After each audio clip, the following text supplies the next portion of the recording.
Hey guys, welcome back to another Flesh and Blood video. This video is proudly brought to you by the House of Cards, the official sponsor of my stream. Be sure to check out the link in the description below for all of your Flesh and Blood needs. In today's video, we're playing Dash versus Azalea. Dash offers a lot of cards that are on rate, but don't really have a lot of hit effects. Now, Azalea's cards are also mostly on rate, but she does have a lot of relevant hit effects. If you've played against Azalea a time or two, you know how frustrating it can be to have your turn taken away by a Dominator red in the ledger. The question is, can Dash beat Azalea with above rate cards and efficient blocking? I'm curious to know if me going first is maybe the secret to the matchup or something. I don't know. We're gonna pitch to load barrel shot and pass. And I'm going to arsenal the 0 to 60 here. Now, I can just actively block for 3. And it's not going to, hamper my turn in any way. Yeah, so, I mean, we take 8, and then it's 5, 8, 11, 15, 20. So, yeah, we take 7. I'm sorry, we take 9. Again, anything that our opponent, anything our Azalea opponent is doing that's not red in the ledger, we don't care about. It's so irrelevant to us.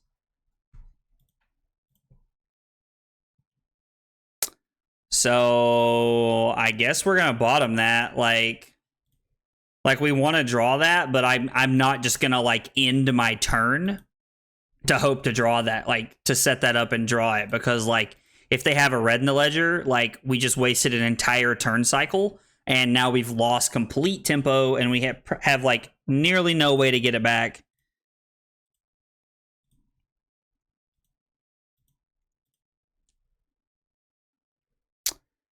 Yeah, I don't care to leave that on top. That's one I'm okay boosting away.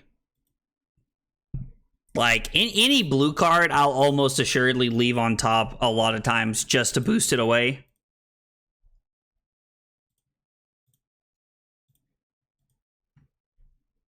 Our opponent must have a pretty good hand if they're not blocking at all. We're going to go to 31, so we now have an 11-point life lead. I'm just assuming their hand is really good.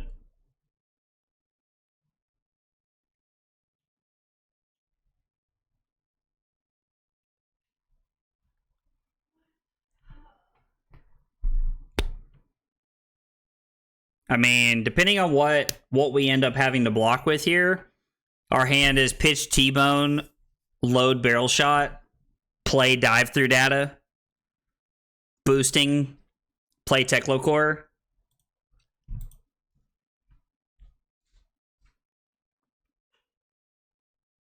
Now it looks like our hand is play Teklo Core, which is perfectly fine.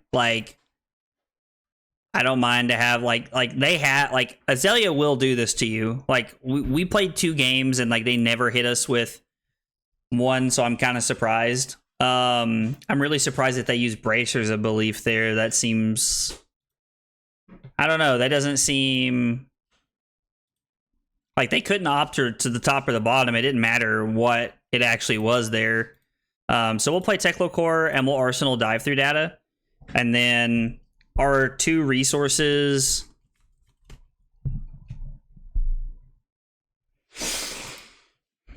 go here.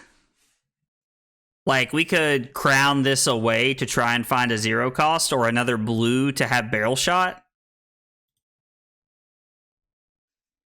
Although this Lathe with Frailty is probably about to hurt. It's gonna hurt our chances of being able to do anything with barrel shot, really. And if they come in for 7 here, I mean, I could throw Combustible Courier and 2 pieces of equipment to try and stop their go again shenanigans here. The only problem is that if they have Codex and they have red in the ledger, then I'm really up a creek. So I think I have to take 7 and go to 14. Oh, man. Surprised if I'll be able to move tomorrow after popping my back like that. Good lord.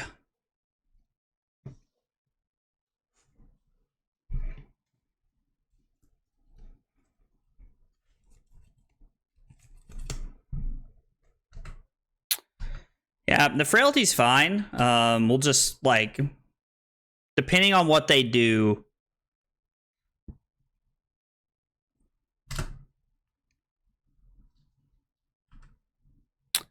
I mean, so block with crown, put this on the bottom.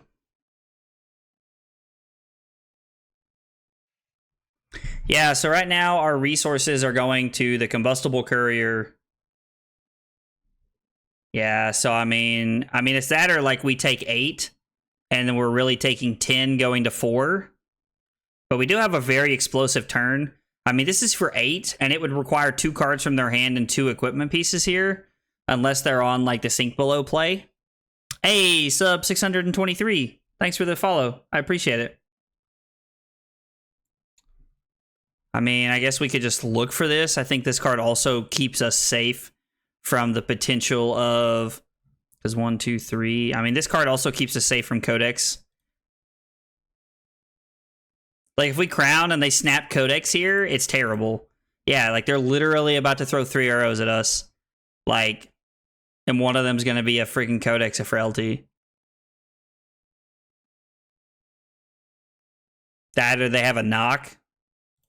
Yeah, I mean, this is actually terrible. So, Searing Shot has to be blocked.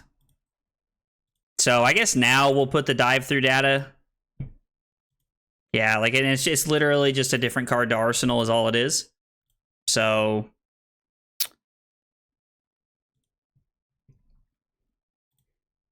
activate Goliath Gauntlet. Combustible Courier for 8. This is a very, like, very good tempo swing for us. Because, I mean, if they want to block this out, this requires minimum 2 cards from them. Even if those 2 cards are sink below here. And then we have another Combustible Courier to follow it up with.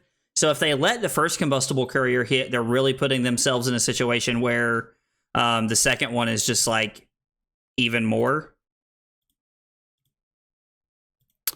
And then we'll boost the second one coming in for 4. And then, yep, we'll come in. We got a boost to get the value here, so I guess we could have activated Heart if we wanted to throw all of it, but I don't really know that that's where I wanted to be. So I'm just going to pass here.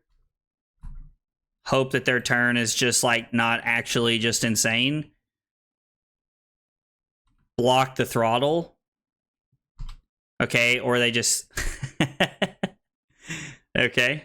I mean, yeah, like... Jesus.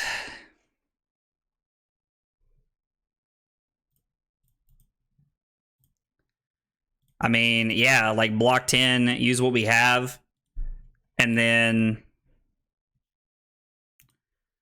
Teklo Core resources will come in for 8, because that's what we can do. I mean, block 10 and attack for 8 is a very, or I guess, like, block 9, attack for 8 is a very, like, it's a very good turn cycle, but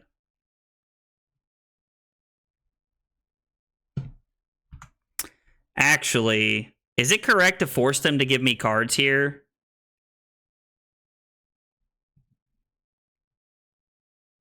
Yeah. It, like, 100% is. Because this is for 5, and then this is for 6. So it's 100% correct here. Abby? Like...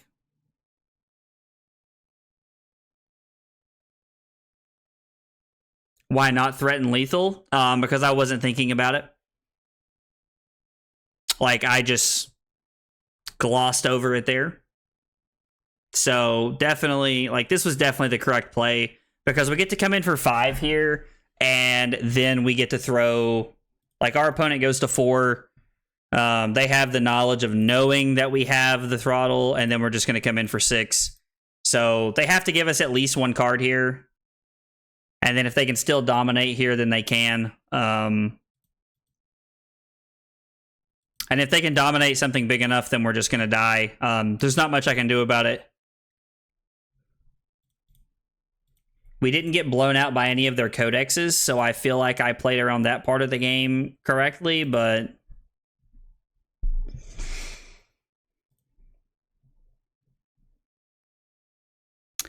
if they just...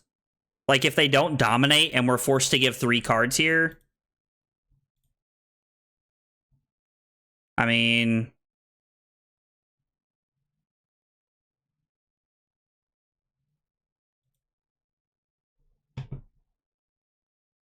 so... I can't take 1 because then I'm literally just dead because I don't have the option to block with 2 cards. So, but I can block 6 here, cover this up. And then when they come in for 6 right here, this is 6 dominate. I'm going to take 3 and go to 1. And then I have to hope that that's not a 0-cost arrow they can throw at me. It's not. So we throw this, take 2 cards from their hand. And when we take 2 cards from their hand, they have 3 cards to work with. Which, I mean, like, it's not like that's, like, nothing. Like, they can do some stuff with 3 cards here. I mean, being able to keep 2 cards here would be pretty good because I could get 3 cards out of their next hand. But we're also just 1 turn away from them being able to dominate an arrow with a buff where we're just dead. Like...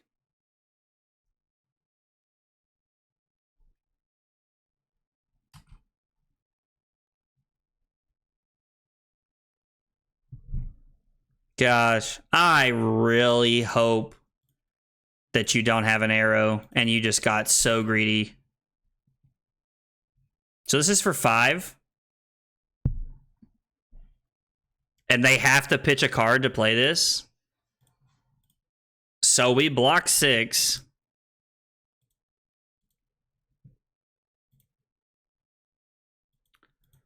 We play Data Link, make them give us a card.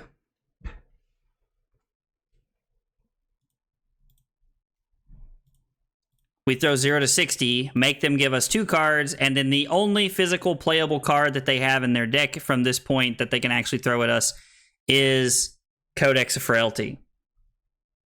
And we've only seen 2. I'm honestly not sure if they've pitched 1. I haven't really been, like, honing in that much on the game. It's not, thank God.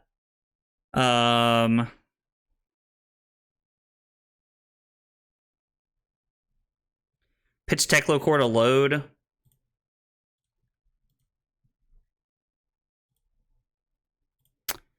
Give me a card. Or actually give me 2 cards here. Unless they have all 3 blocks, that was just incorrect. So they have all 3 blocks. And then give me a card. Arsenal this and pray.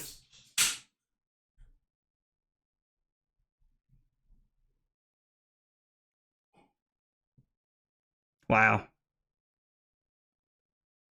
Okay, so let's think about this. Let's make sure we're making the best play here. I mean, that's fine, but you still can't throw it. All right, so this hand is not great. We have to make sure that we make the best play here to keep all of our tempo. We're also at 16 cards, which means we really need to, like, stay focused here. Every single card in our hand gets a card out. So pitch T-Bone to load.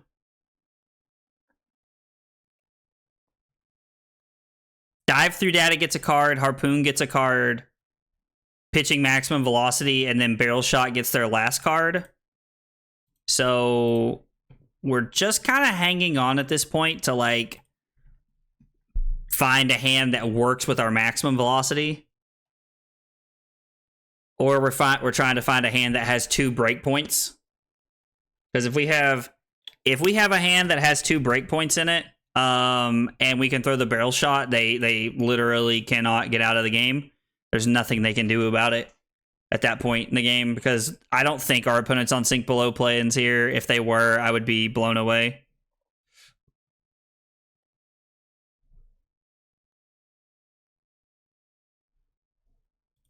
Okay.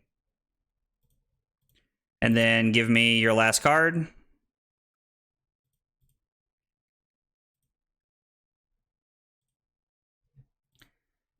And now they're just going to Azalea, hoping to find a zero-cost arrow from here. Like, that's really all they're hoping for at this point, I think.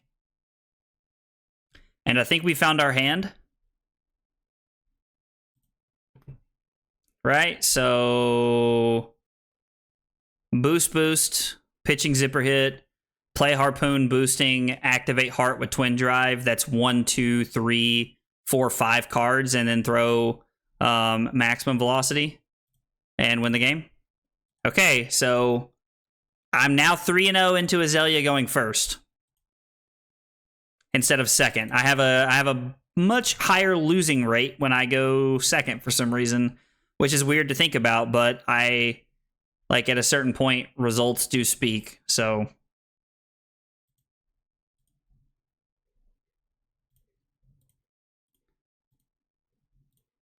And then throw max V for like Omega Lethal. Blah, blah, blah, blah, blah, blah, blah, blah, blah. All right, with only 7 cards left in our deck, I mean, we ended up crossing the finish line.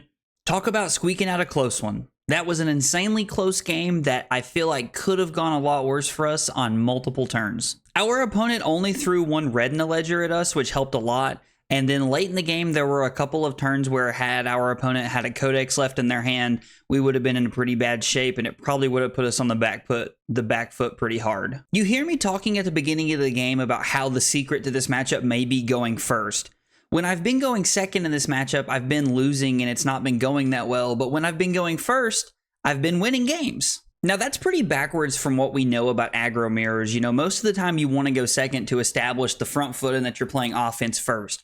But in this matchup, it feels like going first is just better because I'm giving Azalea less of a setup turn. So I'm giving them more tempo early, but if they don't have a really good hand, if they don't have a really good turn in their opening hand, then they can't punish me that much. At the end of the day, I feel like this matchup comes down to how many times can my opponent dominate a red in the ledger and throw it at me for 8 or 11. Thanks for watching the video, guys. If I missed anything or you saw anything I could improve on, let me know in the comments below. If you liked the video, be sure to like and subscribe for more content. Thanks for watching. I'll see you next time, guys.